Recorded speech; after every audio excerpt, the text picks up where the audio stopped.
Unfortunately, globally, subsidies for agriculture is a reality, and it is a large line item in any government budgeting.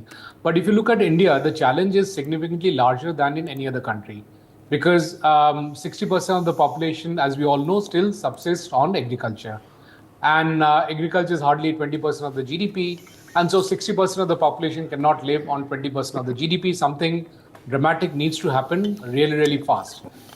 Even in other developing economies such as Brazil, only about 4 to 5% of the population is dependent on agriculture, and therefore, how do we shift the 60% to some other kind of vocation and another kind of income generating activities away from agriculture or value added industries which live on top of agricultural industries.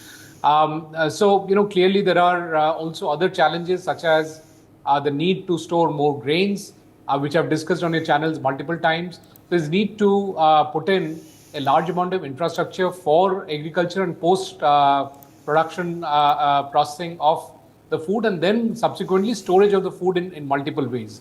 And therefore, if that is brought under focus and changes in regulations are brought in place so that there is consolidation of land and so that the smaller farmers can then take on more remunerative income opportunities, then that is what will actually lead to income enhancement of the farmers, while we also provide remunerative job opportunities for the others. Now that's very easy to say. That's easy to say. We have the world's largest population now, and 60% of that population being transformed and pushed away from agriculture into something else is a very, very tall order. So while we are doing this transition, and state by state, as we have to make these changes, we also need to make sure that nobody falls below and becomes vulnerable in that sense. And therefore, these subsidies become very, very important. But we must have a glide path away from supporting 60% of the population. I'm not necessarily saying that we stop subsidies for agriculture, because that's a matter of a detailed issue. There are global pressures, and we need to make sure that our agriculture continues to be competitive.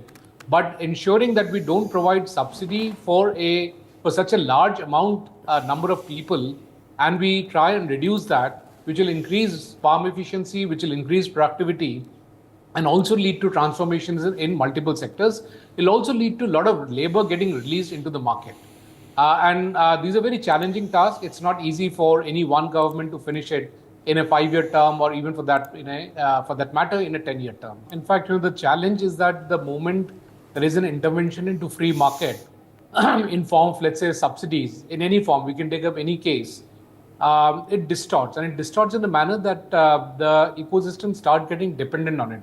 Whereas subsidies is supposed to be transitionary till the larger market forces stabilizes and there is a support for both the people and the industry per se, which in this case is agriculture. So in a way, subsidy itself starts distorting, and therefore all the other changes that needs to be brought in is difficult to bring in. To take an example, because of the MSPs and the subsidies being given in Punjab, the cost of land in Punjab is very high, and therefore to acquire land for any other purposes, such as an industry, becomes very difficult.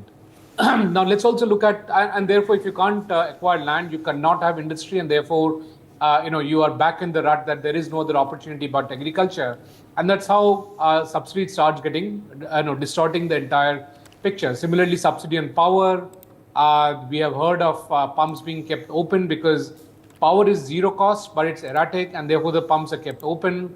And whenever the electricity comes, it starts pumping out water from the groundwater, no matter if you need that much or not, because there's nobody looking into it. Now, obviously, automation can be brought in. We can have precision agriculture. We can have timers which will ensure that only a requisite amount of water comes out. Or in precision agriculture, where you can have the furrows 4 inches closer, which will then, when you add up the entire field, it leads to much more productivity of the field, because you can have much more of planting done in that area. So as you rightly said, there are many small things to be done, but also the larger pieces are important. And also, as one of the panelists just mentioned, there is a play between what falls under the state subject and what falls under the central government subject.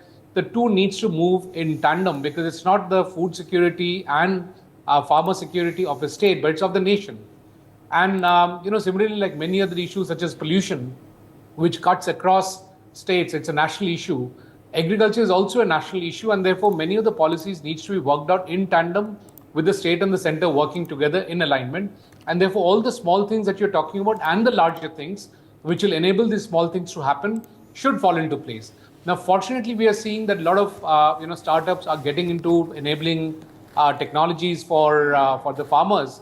But what we are also seeing is that there isn't too much of a focus on skill development of farmers. There is skill development for telecom, there's skill development for electronics, there's skill development for everything else. But although for 70 years we have been saying skill development for farmers, on the ground there seems to be limited skill development, which is where their ability to quickly adopt new kinds of seeds, new kinds of techniques, new kinds of technology seems to be limited. Also, even though the government throughout the last so many decades has invested significantly on research, on agriculture, and we have done very well. It's not that we have not done well, but the systemic issue that our population has grown that much more, and therefore the productivity from land is needed that much more, and we are squeezing out every bit from what the soil can provide, and therefore depleting the soil nutrient without actually putting in the right kind of nutrients back.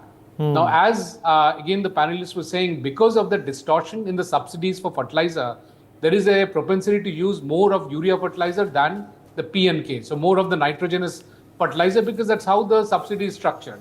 Now, somehow in the farmer's mind, it is that if I put more fertilizer, no matter what it is, I'll get more productivity out of it. And unfortunately, what happens is when you put urea, you get more green foliage, but not more productivity. You don't get more fruits or more vegetables, but only green.